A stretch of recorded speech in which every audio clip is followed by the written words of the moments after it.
Okay, so today we are going to look at that is a statistical analysis in R, and we shall focus on descriptive stats, statistics, inferential statistics, and we're going to use the notes in the site under the module statistical analysis that I've just gone through it already. So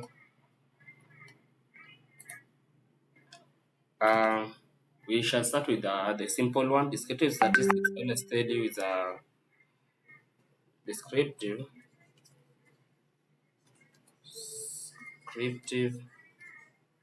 stats is the same as the summary stats. It's supposed to give you things like median, mode, mean, range, max, mean, and all that from your data. So while in financial statistics, we are going to check on some different types of tests in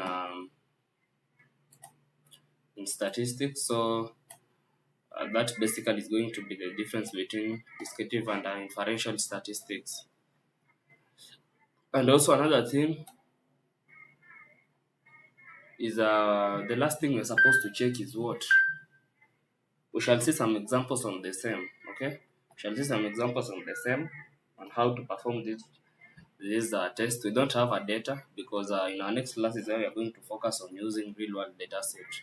Today is to be able to know the functions, the libraries that we are supposed to have, and maybe what procedure exactly should we follow. So statistical analysis in R, we shall check the key measures of central tendency and the measures of dispersion. So when I say the measures of central tendency, these ones are just like a repetition. They are mean, median, and mode. While I say the measures of dispersion, I'm trying to mean the range, the variance, and the standard deviation. Okay. So let me give you a sample data set.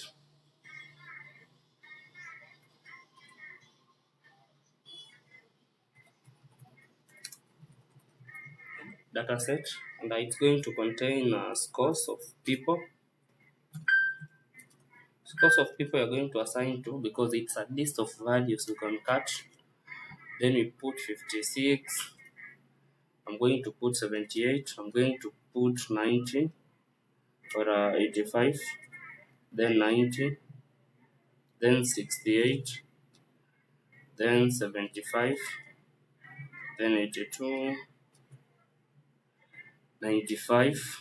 And let me put 62. And maybe finish with the 88. Okay.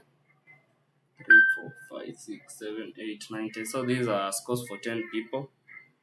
So the first thing is we are going to start with the central tendency as we've agreed. So this is very simple. If you want to get the mean, of course it will be mean, and you put your scores. Mean, put your scores. So here, let me run this part of code. So you can either highlight or you can just either be here. You put your cursor at the end of the code, then you press Control Enter. Your data set will be recorded. Then you come in for the scores. Scores is a small c. Make sure you are keen with search. Put Control Enter. You see the mean is 76.65556. So that's how easy you can generate the mean. The median again for scores. You will just Control Enter. You get the median is 78. Then I can say the table. So it's also a formula, okay? Table for scores. You'll see what it will generate. You can see. So what is this table going to help you to do? The table will help you to get your mode, okay? So with mode you don't write mode, or let me try. Mode scores, control enter, numeric, you see? So meaning it's another thing. So for mode, you're supposed to use what? Supposed to use table. The table, it will give you the table, the frequency table. This is what we call the frequency table for mode approximation. Mode is the most repeating value. So you can see right now we don't have mode. Everything is 1, 1. So every value is like a mode here. That's what you're supposed to know. Then when you go to measures of dispersion,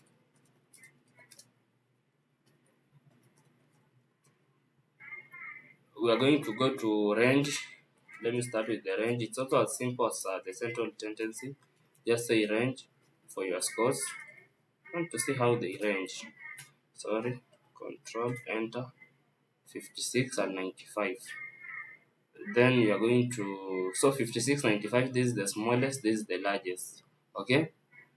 Then if you want to get variance, variance is var for scores is control enter, 162.5178. If you want to get the standard deviation is SD, of course. So that deviation of your scores, control enter, 12.74825 is the score. So you can see these are measures are not hard. So take an example. For example, let me give you an example. For example, we have a data set. Let me admit the person who is coming. Okay. For example, we had a data set called what? Called Muranga. And a Muranga has the following columns. Maybe age of people, names, location in Muranga. So the column that contains numerical value here is the age, okay? So if you want to get, the mean of the age inside the Muranga dataset, it will be mean. Then you open the bracket to say age, not age, Muranga, $, $age, like the mean of the column age inside Muranga. So it's separated by a $, you've been using it. Then when you go to measures of some hypothesis testing, this is key. Let me teach you how to test hypothesis in R. Hypothesis testing is we are going to split it into 3 parts. I want you to note this.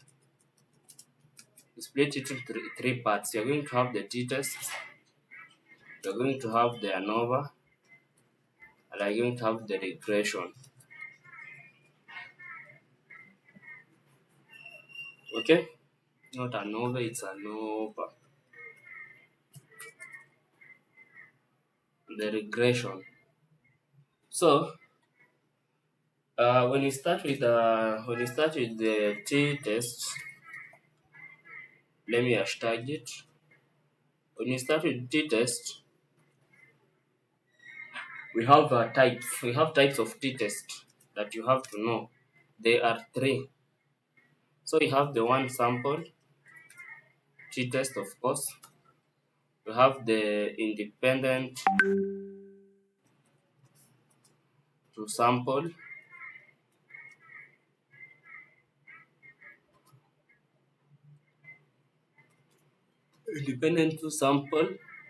and we have the paired t-test. So there are 3. I'm going to give you a sample data set. let me hashtag and say this is our sample data set. We are going to have two groups that are we are going to have two groups that are maybe the weight of two groups before and after training, or max before. I'll call just it before. I concat before I want because I want to put a list. We're going to have here 60, 62, 65, 70, 66,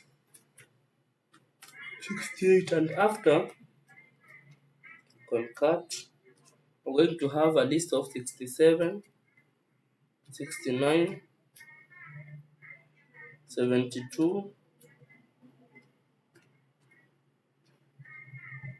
74, 73, 75 lastly. I hope they are the same. 1, 2, 3, 4, 5, 6. They're okay. So the one sample t-test, I want to start with that one because we said we had types. The first one is the one sample t-test. The one sample t-test, and maybe I'll give you a description of these three things so that you get the difference, like where to use this and where to use the other. Okay, you're supposed to know the difference between the one sample, dependent to sample, and you have it there. So the first thing you're supposed to know, these are the three main types of t-test. Okay, and each type is used for different scenarios to compare the mean of different groups or to compare sample to a known value. So the first one, the one sample t-test, is used to compare the mean of a single sample to a known or hypothesized mean. Okay, hypothesized mean is a mean that has been guessed, like a hypothesized value, a value that has been guessed, a value that is yet to be proved if it's true or false. So when I say it is used to, the one sample t-test is used to compare the mean of a single sample to a known or hypothesized population, I'm going to get the mean of the population that I have. Then I have a guess. Like right now when I ask Kevin, what is the mean of before? Then you say 65. Okay? That is a hypothesis, a guess. You've guessed that the mean is 65. So when I really want to determine if the mean is 65, I'm going to use the one sample t-test. An example, we can say what? We can test if the average lifespan in a specific town is different from the national average. We can say maybe have the average lifespan, or the national average lifespan is 30. Then we want to know the average lifetime of Juja only. So the first thing we're going to assume that it is 30. Then we use the one sample t-test to determine if it's truly 30. That is the one sample t-test. Okay. Every type of test has its own assumption that you have to know. Number two, the independent to sample test is also called as a what? Independent to sample test is also called, it's also called the unpaired. So it's also called the unpaired t-test. Okay. So this one, the purpose of this test is to compare the mean of two independent groups or sample. So you must be having two groups. That's why it's called the two sample, and they must be independent. Okay, the name explains itself. So, for example, we can want to compare the scores of students who receive different treatments. For example, we want to see the scores of students who are pursuing economics and those who are pursuing agriculture. These are two independent groups. So we want to test their scores. The groups are independent, okay? So the key feature here, the key feature in the two sample is that the two groups being compared are unrelated, and they have no any inherent pairing. They should not be related at any point, okay? The assumption of an unpaired test of this, the two sample test, is that the data is normally distributed. Okay, the data is normally distributed. That is the same assumption for what? That's the same assumption for the first one, the one sample. Then now we've been talking about the unpaired t-test. Now when we come to the paired t-test, it also has another name. It's either called the paired t-test or the dependent. Okay, dependent test. So it's exactly the opposite of the other. This one is used to compare the mean of two related groups. The groups are related, unlike in unpaired test or the two sample, where the observation within each pair are dependent or unpaired. You get? Or not unpaired or paired. So the groups must be related. Then we can say what? If you want to get where can you use the paired test? The paired test can be you are trying to compare the score of students in exam 1 and exam 2.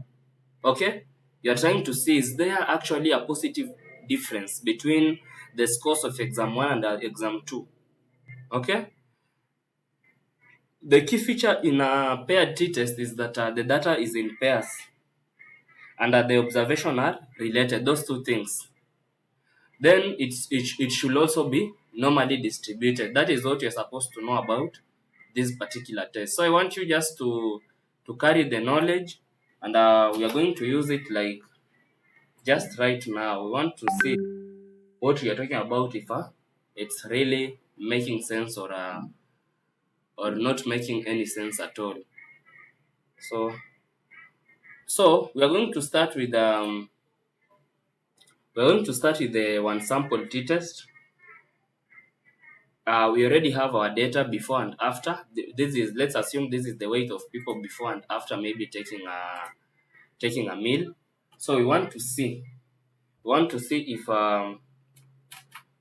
if there's a significant change. Okay, if there's a significant change, or is the data actually related? Can we draw insights from these two data? So one sample t-test, I told you, must be having a mean, like you must be having a value that is known while comparing. So here, the one sample t-test, we're going to test if this one exists. You're going to say, sorry, it's not supposed to be there. We're going to say something like this. Is mean, this is the question you want to answer, is mean significantly different from 65?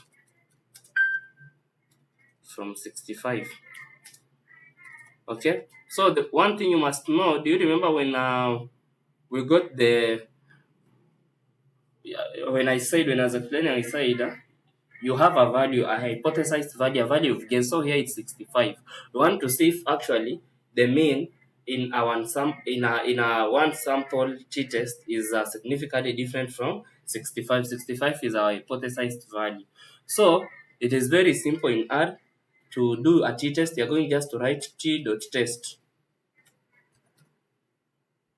T.test. The moment you open the bracket, it's going to tell you how you're supposed to type your formula. So how you're supposed to type your formula, you've seen it brought for me x. So x is going to be my before value. So I'll say my x is before. Then what is my mean? My mean is 65. So mean is indicated by a mu. Why?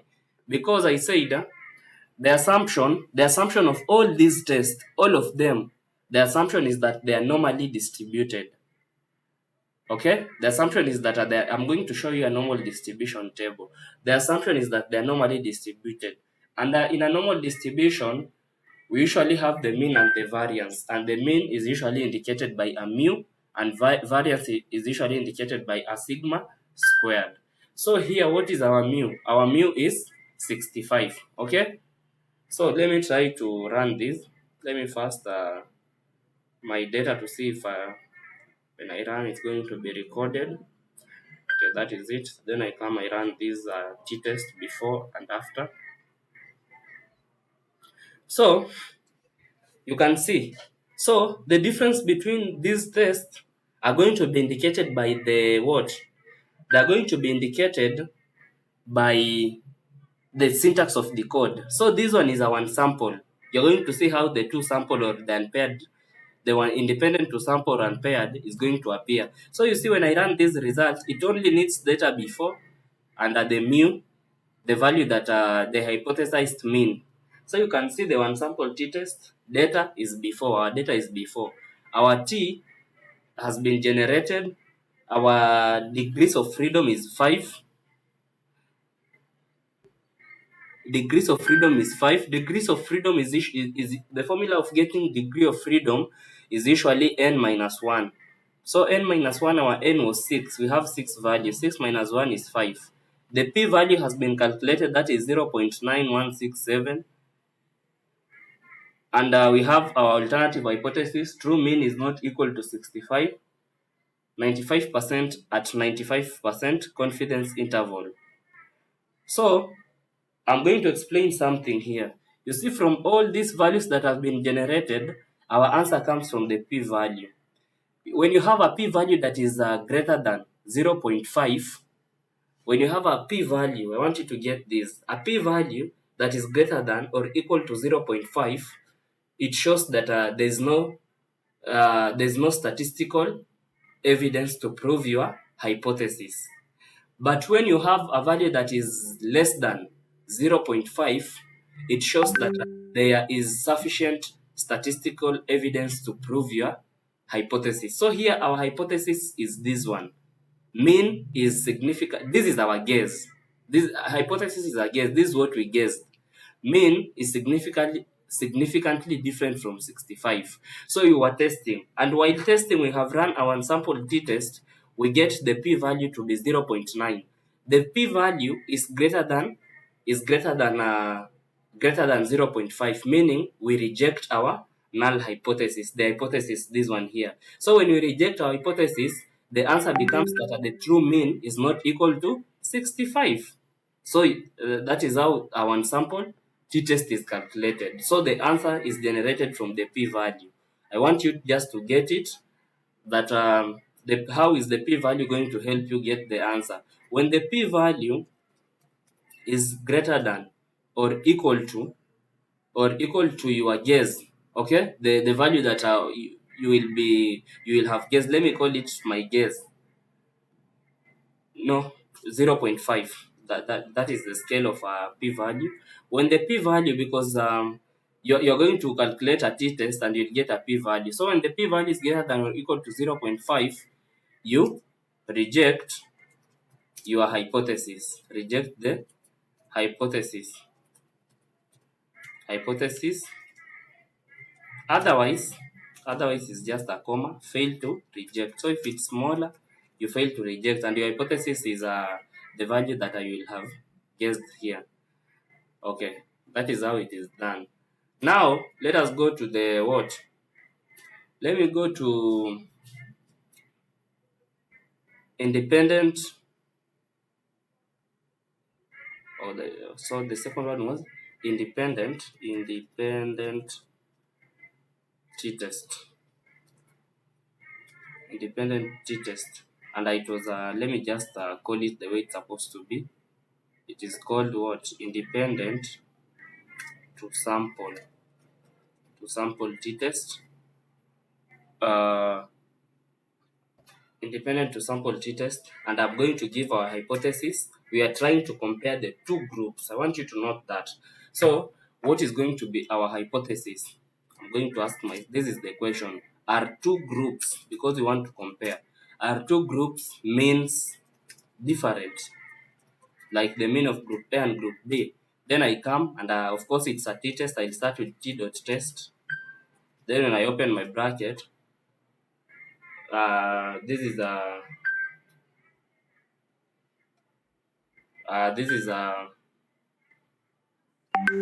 like this.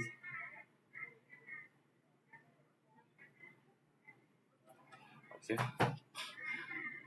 So two groups. My first group is before, comma. My second group is called after, comma.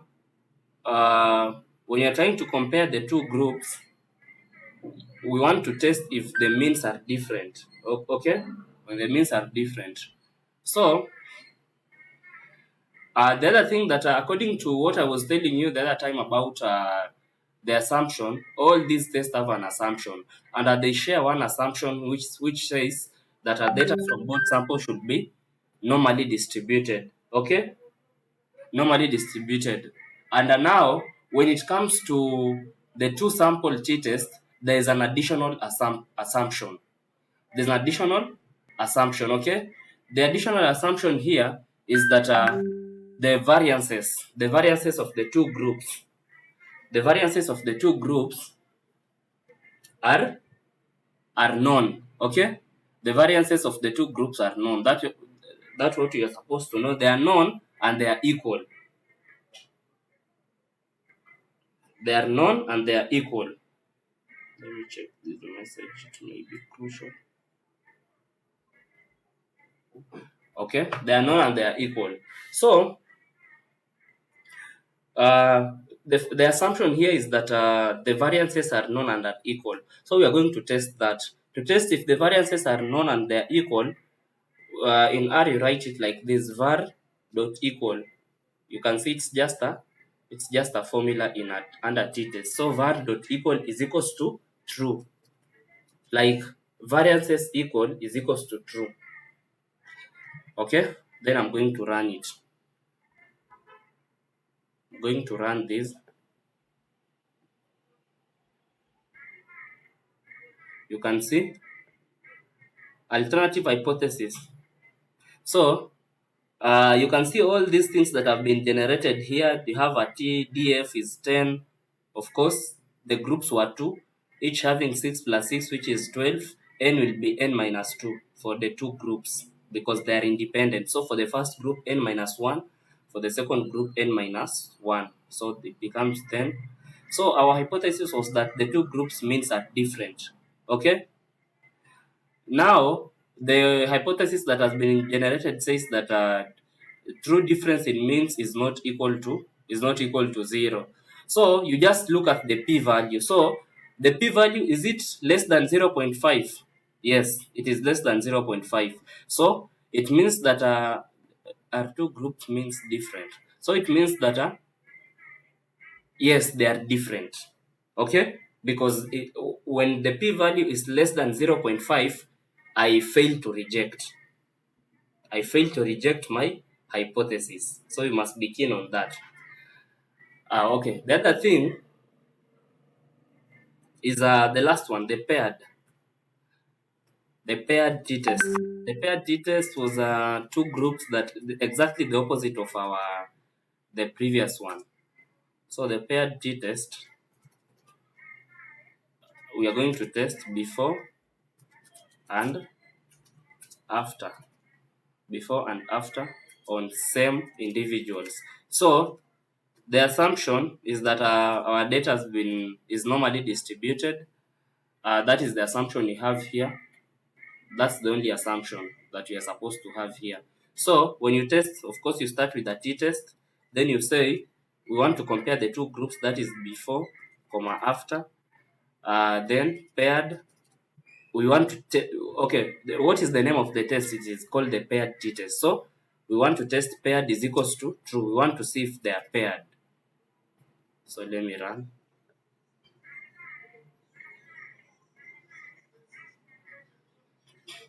You can see true means different is not equal to 0. So you can see again the same details have been generated. Our p-value here is 4.802 and continuation minus 0.05. This 0.5 is like 0.05. So it means that the paired t-test is not true because if you take this value that has been generated here minus 0.05, then it means that the value generated is going to be above 0.5, which is our test under the t-test. So you can see how you can really play games with this test. The only thing to understand is the p-value, and also if you're comparing two groups, you must mention both groups like here. The assumptions are key because if you don't know the assumptions, then you won't be able to know that here you're supposed to test if the variances are equal. You won't when it comes to syntax, it's never a big deal. Okay. The other thing that I want to show you here is ANOVA. ANOVA, that is number B. ANOVA in full is analysis of variance. Analysis of variance. Let me comment on it.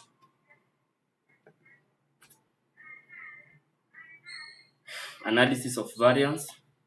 So we want to see how ANOVA really works.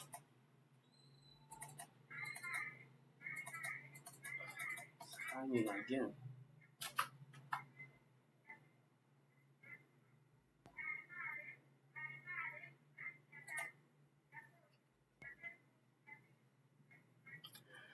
So analysis of variance, okay. I don't think I can use the same data set. So you have to allow me to generate my own data for use for analysis of variance. So analysis of variance is just a comparison of variances of different groups. Then you can give a conclusion. For example, we can decide to compare student scores across 3 teaching groups. 3 teaching groups. It's a comparison across groups. So I can say, let me have the groups and maybe the score. Okay. So I'll say groups. Now group. Then this group, I'm going to repeat it. Rep. After rep, I'm going to concat because it's a list of group. Then I'm going to give the group names in quotes A, comma B. How many groups? There are only 3, comma B, comma C. Then these groups each are going to have how many students? I'm going to say each is equals to 5. Remember, I'm just trying to do a shortcut. I want to assign 15 values, but I don't want to keep typing each group independently. So I'm going to repeat. Under each group is going to be allocated 5 values from a list of values I'm going to have. And the values here, I'm going to give them an M score. Then I'm going to write 15 values here. And the values are going to be allocated. So let me give the values. Numbers, so I just type 80, 78. I'm going to have 82. I'm going to have 85. I'm going to have 79. I'm going to have 75. Let me have 74. Let me have 73. Let me have 72. Let me have 88. 85. Let me have 90. 86. And maybe 89. 1, 2, 3, 4, 5, 6, 7, 8, 9, 10, 11, 12, 13, 14. 1, 2, 3, 4, 5, 6, 7, 8, 9, 10, 11, 12, 13, 14. 80, 78, 82, 85, 79, 75, 74, 73, 72. 72. I can maybe just put a value here. I can add 76 so that they are 15 because I've said it should allocate each to 5. Then I'm going to do my ANOVA, data underscore ANOVA, and I'm going to put my ANOVA formula. Okay, data underscore, let me see first, data underscore ANOVA, that's just a name. So data underscore ANOVA, I'm going to use my data frame. Data frame, remember, it's going to take the group and the scores. Okay, then I'll have my group, comma score. I want to compare the group and scores. So I first run this, control enter, then I come, control enter, then I run my data underscore ANOVA, control enter, and I am not seeing the results. ANOVA, Oh, so I've seen. I have to continue. So I'm going to call it. Let me create now a model. You know, ANOVA is a model. ANOVA. ANOVA, is it a parametric model? ANOVA underscore model. I want to create an ANOVA model. And formula of ANOVA in R is always what? If you want to get ANOVA, AOV. Yes, I think so. Is it OV? AOV. I hope I'm right. We shall just say if it brings an error. Yeah, it's AOV. You can see it here, AOV. So I put my formula. Data is equals to null projection. I just follow the syntax. So after writing AOV, uh, it's a model that has to compare the variances of three groups. I have group A, B, and C. So it's going to be, the models, of course, is going to compare the groups by score, okay? So I'm going to have score, and I'm going to put that mark. There's a certain mark, I don't know, it's not in my keyboard. In normal keyboard, it's found under before number one. It's not that one. Uh, there's this, let me copy and paste it from online.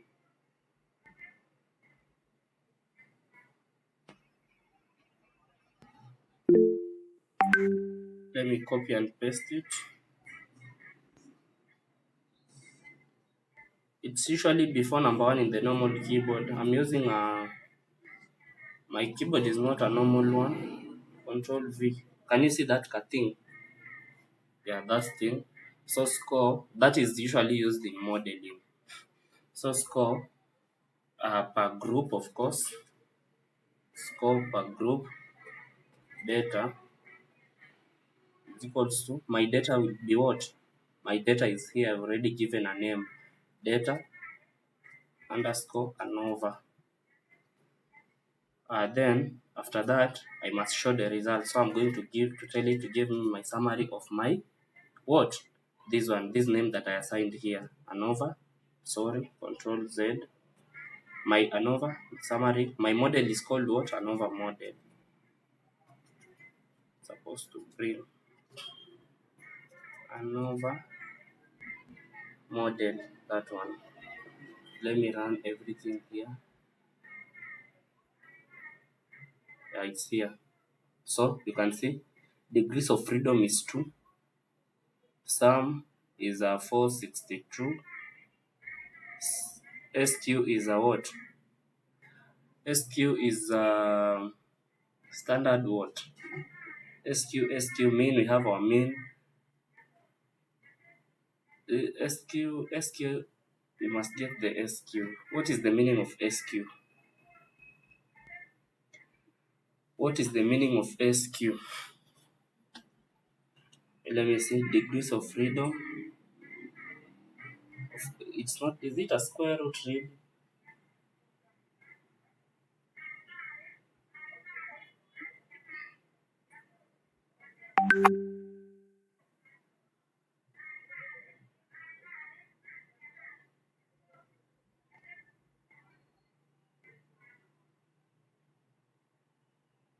SQ is the sum of squares. Yeah, sum of squares. Because we are trying to compare groups. So the SQ is the sum of square between different groups. We have the F value. We have the probability of greater than F. I have the significance codes that have been generated. So this is the ANOVA result. Let me move this one here. I want to, let me try to digest the,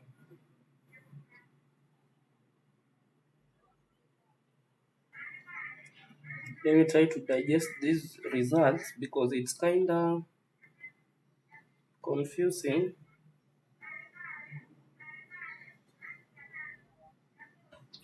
But I really want to know how to analyze the ANOVA results.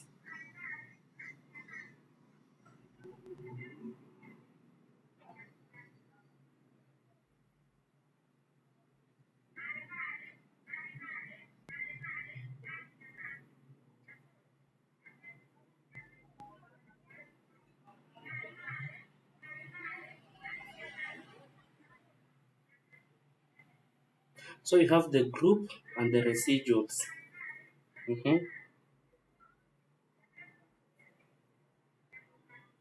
Okay, you see, I want you to get me keenly. DF is equals to 2 in ANOVA because all the groups have been treated as one. So what is the formula of DF? DF is equals to n minus 1.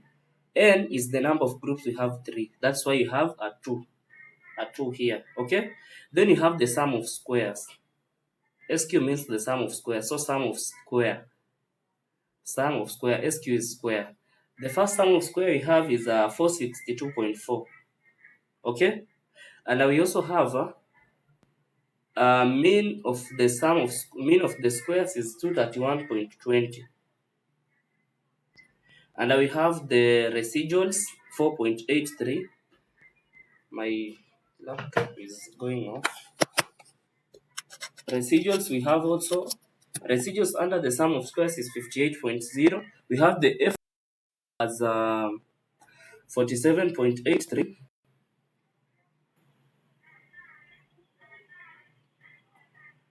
Then we have what?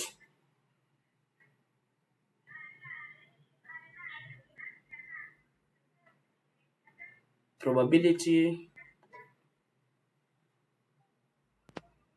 1.92 minus 0.06. You get a value that is less than 1.92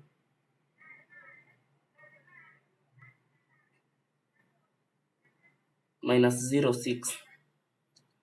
You get a value that is less than 0.01. So it means that the scores between the 3 teaching groups are highly related to each other from that probability of the p-value. This is the p-value here, area of concentration here. So I want you to know this. A higher p-value will always, a higher f value in this case, because this is an ANOVA test, a higher f value will always suggest a larger difference between the groups. But you see, if you subtract this value here, you're going to get a smaller f value. So it means that when you get a smaller f value, there's a more statistical evidence. It's just the same as in the p value. So you can see how you're supposed to analyze this. So if you really want to see, because there is always a group that is acting like an outlier. Okay, let me try. If you want to see uh, a group that differs from the 3 groups, that's where you do the post hoc results. Now that is like we are getting to data science, but I'm just mentioning post hoc results. Post hoc test. If you want to see which group differs from the rest, the post hoc test you're going to use what? We have this one, Takei HSD. It is usually used in the post hoc test, and you can see the syntax is already displaying, and I'm going just to say my ANOVA model. I want to get the post hoc test for my ANOVA model. Okay, let me run. You can see it's bringing values.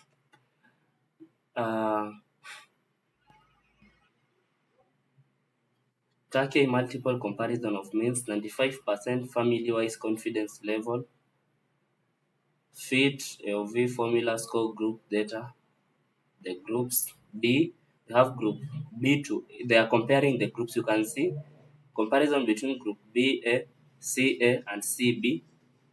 They are trying to compare now the 3 groups so that we have the differences, the lower, the upper, and the P adjustable.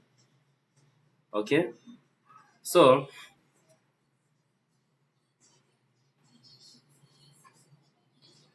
let me try to see. Let me get through the analysis keenly.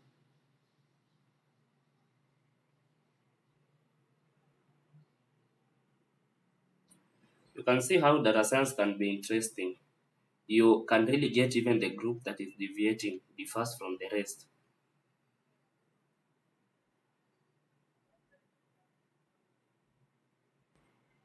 Okay, you see here, BA, they're trying to compare BA, and we are getting a difference of negative 6.8, and the p-value is 0.001.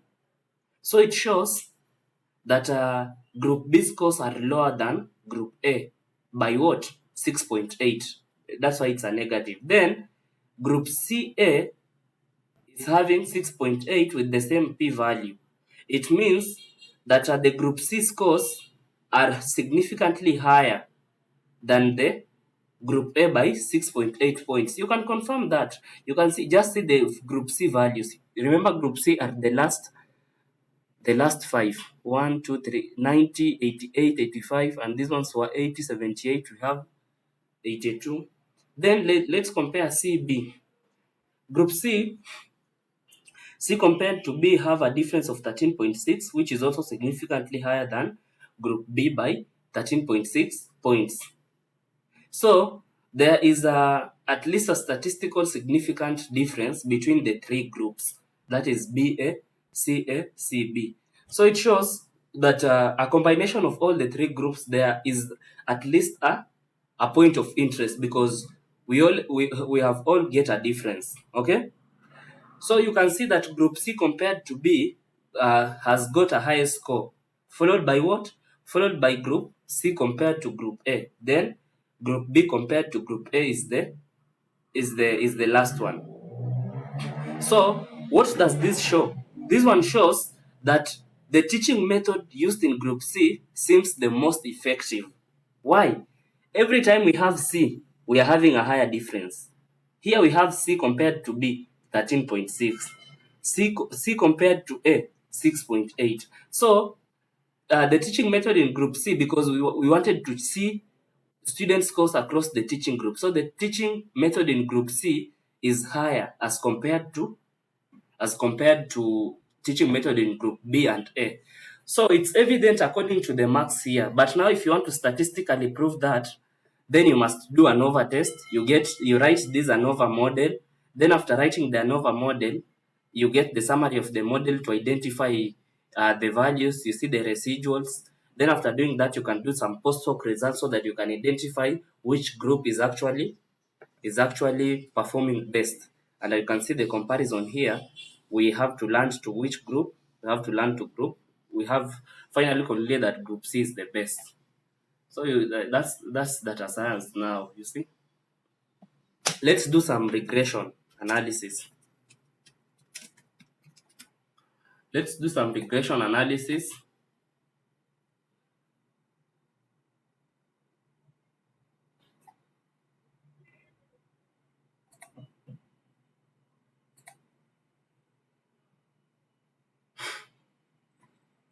How to edit this analysis.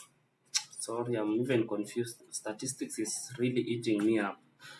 But I have to comment on this because it's not a line of code.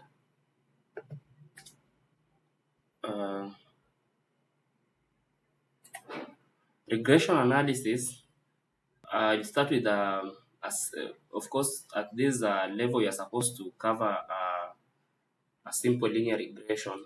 We have simple linear regression, and I have what?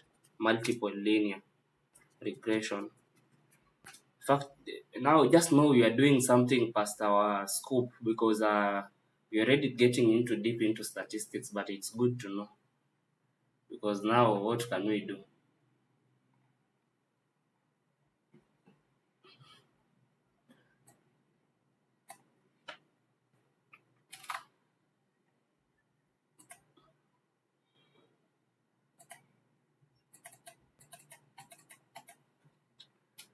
Hey, this device is really showing me dust.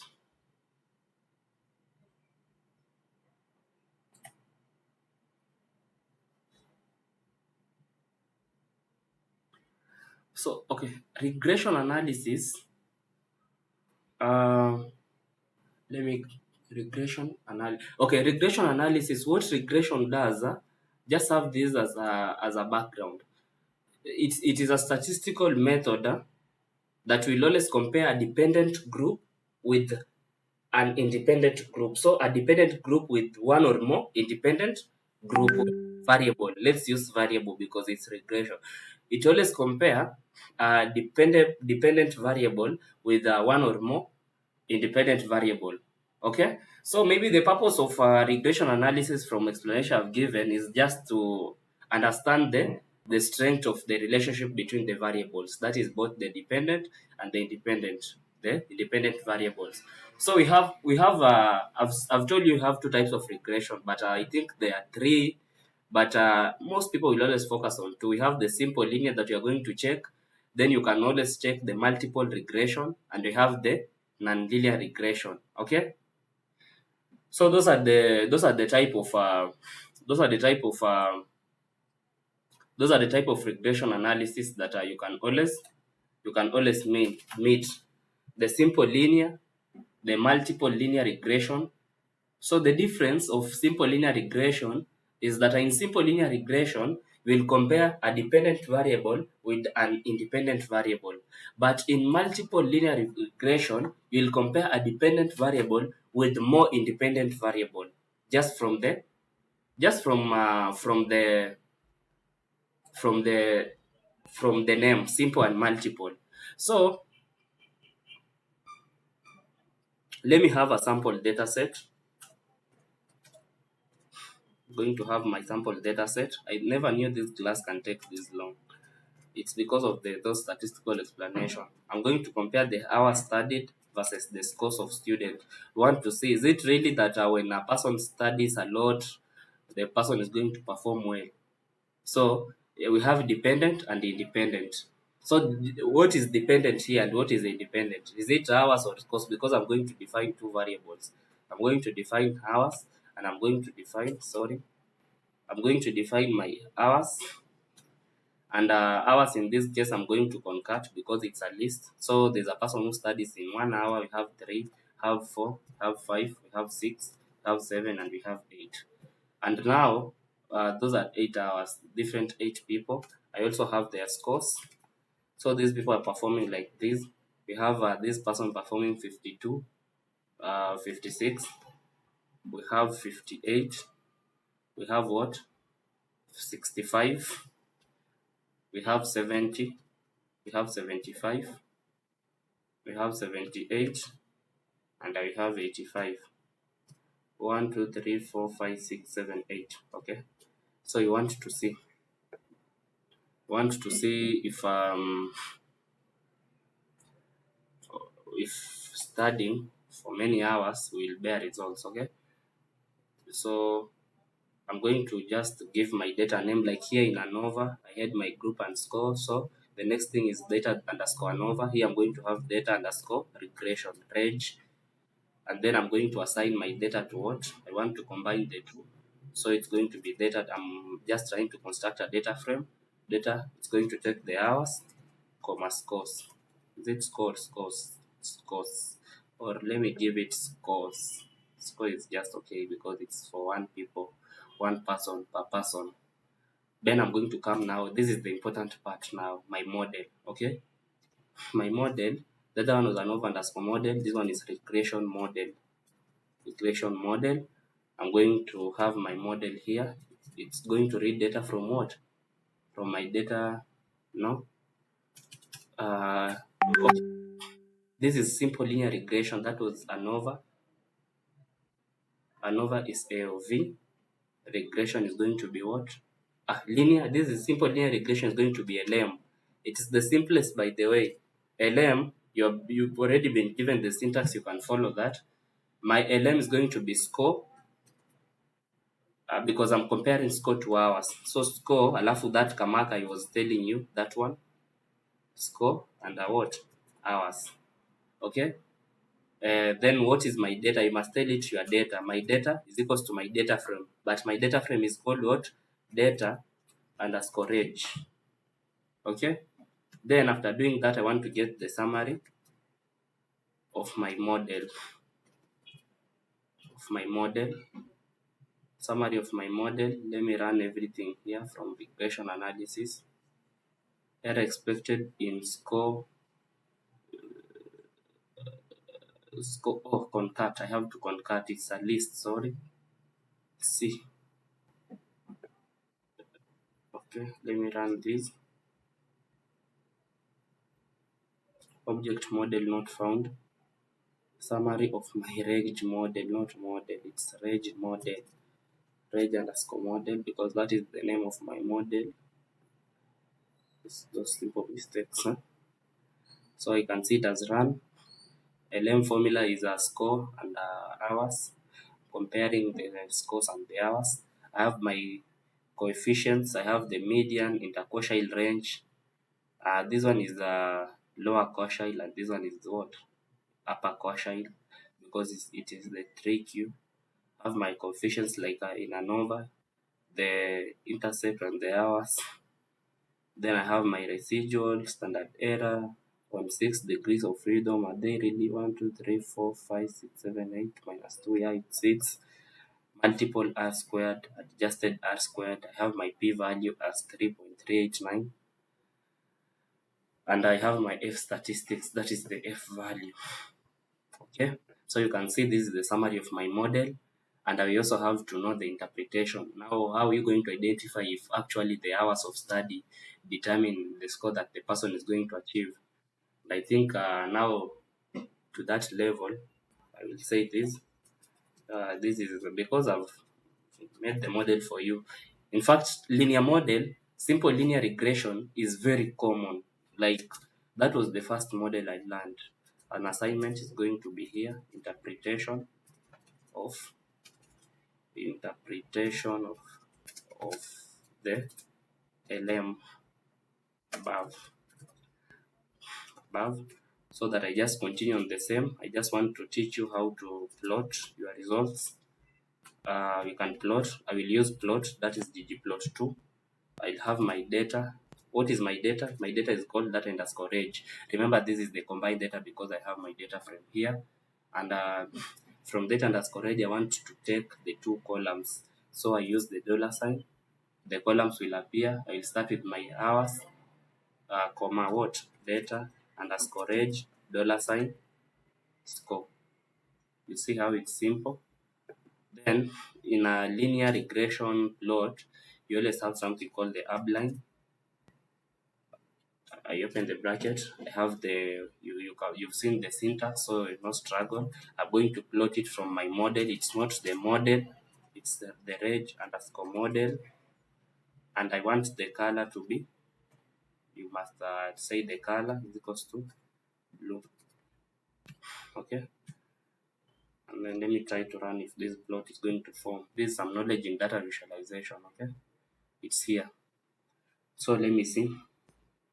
In fact, if these ones give you hard time to interpret, but it's good to know so that you can challenge people statistically, then you can always use this one. Okay, so here these one are hours and this one are scores. So the person who reads for 8 hours, so it's evident without even me having to interpret all these residuals, intercept, and significance codes. It's evident that the person who reads for more hours, because you can see this is a straight line. It's increasing. So if you study for 1 hour, you score this. So you can see it's evident. I just wanted to plot so that you can get to understand how to easily interpret that using a plot. Okay.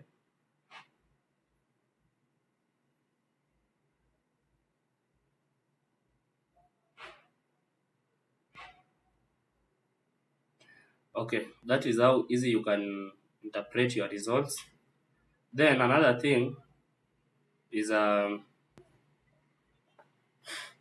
the last thing maybe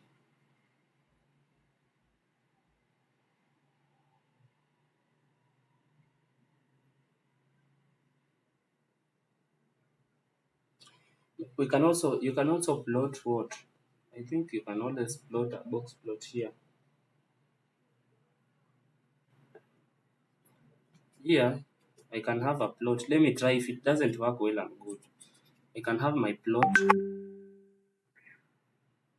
Okay, that is my plot. Let me use a box plot. So I'd say my box plot. Then I'm going to take what? My dependent variable. What was my dependent variable? Dependent, independent. So what depends to the other? Score. Score, not score just like that. It's supposed to be data underscore ANOVA dollar sign score. Then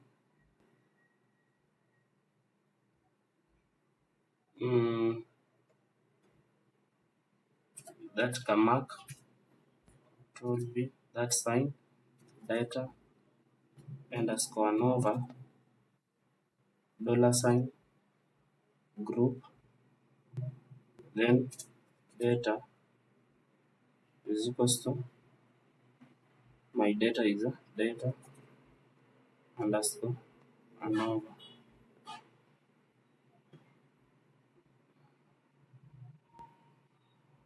Yeah, you can see it as work. So it is just simple. So I have my group A, group B, group C. So because I've made a box plot for you, another assignment has come here. And I really forgot to mention this in a data visualization. Assignment here is a box plot interpretation. Very common. Box plot. There's a person's project. The person really made a good project but was awarded position 3 because of generating a box plot and failing to interpret it. So, for a box plot, maybe this is the mean. We have the maximum value, the minimum. We have the outliers, but I don't see outliers in our box plot. So, box plot interpretation tell me about the mean, mode, tell me about the maximum value, tell me about the range. I've already generated the box plot for you. It's here. Okay, so let's proceed. I want to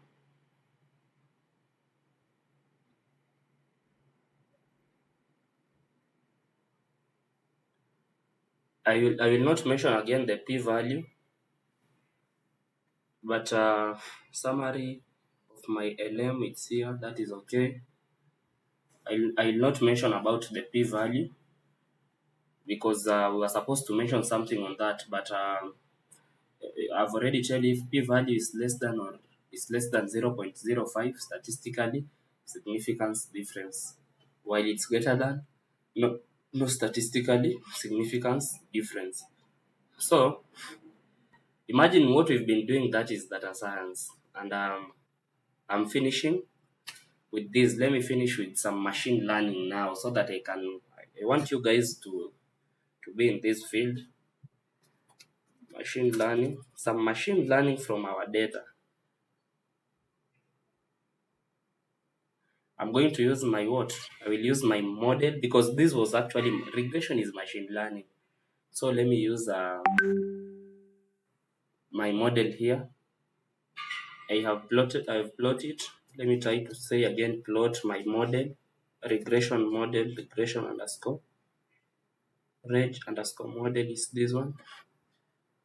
Try to run this, control enter, return to C, next plot, hit, return key, watch, return, where is my return key? Oh, I think it is the same thing, that's why it's telling me to hit return, so that I can see where exactly is the return key in the keyboard. Return key.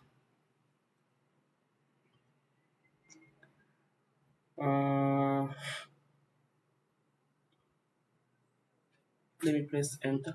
Yeah, it's here. So I'll just press enter. No need to press return.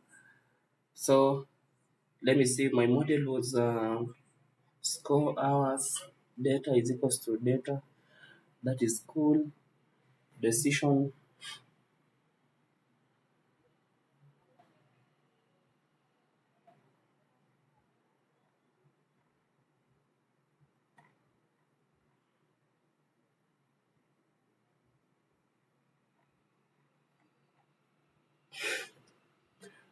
That is some machine learning. I think I wanted to repeat the model because I've already covered the model in regression. No need to repeat it.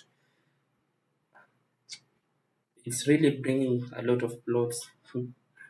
You see, it's forming several plots. So you see, when you say plot model in machine learning, it plots different models, different plots for you. You can see a QQ model is here. So I've just been pressing enter and it's bringing a new model, a new for me. So let me show you something. Uh, this was statistical analysis, guys, and I want to show you the last thing here. Statistical analysis in our libraries, key libraries